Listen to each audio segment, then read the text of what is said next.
What's going on, guys? It's AKingsCreation again, bringing you guys another guide. Okay, so we're gonna go ahead and break down one of the best dungeons to farm for a level 50. Okay, so this dungeon is called Shadowed Crypt. I'm just gonna rip the band-aid off. We're gonna get right into it. All right. So why is this dungeon so good? Well, this dungeon you're able to farm a lot of end-game resources that you're going to need. And not only that, there are some pretty decent items for magic range users that you can start off with as a free-to-play player in this dungeon. Not only that, you can also get the resources required to make lithographs, and you can also use those as lucent. So I'm going to go ahead and break down a couple minutes of gameplay, and then I'm going to show you guys what I received at the end. And I might have already put it in my storage, so we'll look at the storage and then just look at how long I've actually farmed this and how much resources I've got. And also keep in mind that I've already used some of the resources. Take a look at what type of resources drop in this dungeon and why it's so popularly used. So before we get into the actual dungeon, I want to go ahead and talk about the requirement you need to actually fight the enemies in this dungeon. Well, the number one requirement you need is, and probably pretty much the only thing you need, is abyssal tokens.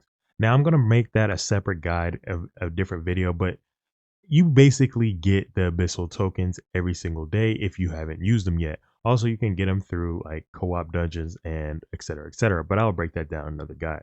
My point is you need that in order to defeat any of the enemies in this dungeon. So let's go ahead and find the best spot to farm, especially as a solo player or just a free-to-play player who just wants to get into this dungeon. Okay, so you guys see me enter through the front and then make a left and then go right to that first hallway. Now I'm entering the second room, and now I'm entering the third room in the back. Make sure you head all the way to the back. You can either go on the top floor where you guys seen all those monsters, or you can go to the very bottom where a lot of players are. Now this is where you want to be, especially if you're going to be a solo free-to-play player in general. You want to people to help you out as much as possible. Now you still need to get that first hit in so you can have the orange bar pop up and not have it gray. Now, if you are looking for a group, which I highly recommend doing, just go ahead and start off with a general chat first and just say looking for a group in this area. Usually there are a lot of parties down here. So if you're not receiving an invite, then try it again after like a couple minutes. And then also if you're not, getting another invite, then what you could do is create your own party. I will be showcasing to you guys how to create your own party, as you guys will see me do that because I didn't receive any party invites when I was looking for group down here.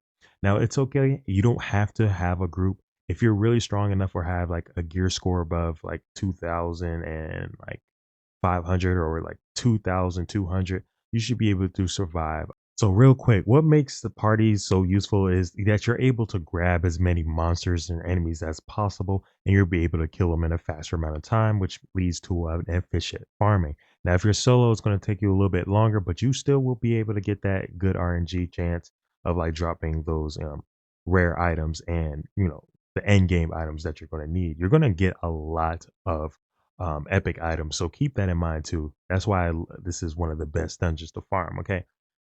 So I'm going to go ahead and present now. As you guys can see, you guys understand which dungeon it is that you need to farm, how to find the best spot in the dungeon, how to get the dungeon, and what are the requirements to actually uh, fight the enemies in this dungeon. Okay, so now I'm going to actually show you some gameplay, and then I'm going to show you the final result after a few minutes. All right, enjoy.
All right, so real quick, this is not precise, but these are the items that you could possibly get from the Shadow Crypt. I got these two great swords. I got this ancient tapestry, and then also I've gotten a lot of these resources, which you're going to need to craft those lithographs or to increase your skills and passive skills to be able to craft those growth stones. So you're going to need these type of resources. So these are just like the basics of what you could get there. There are obviously more options you can possibly get from there, but I just want to show you this is what 20 minutes, basically an hour or a whole daytime period can probably get you. This is just off my RNG, but you could probably get a lot more than this. So this is just an example of the best dungeon. I believe is one of the best ways to farm, especially as a level 50 player with about 2200 gear score. You have your solo free to play or with a group. So I hope you guys enjoyed this video. If you're new to the channel, make sure you hit that like button and subscribe if you're new to the channel. Peace.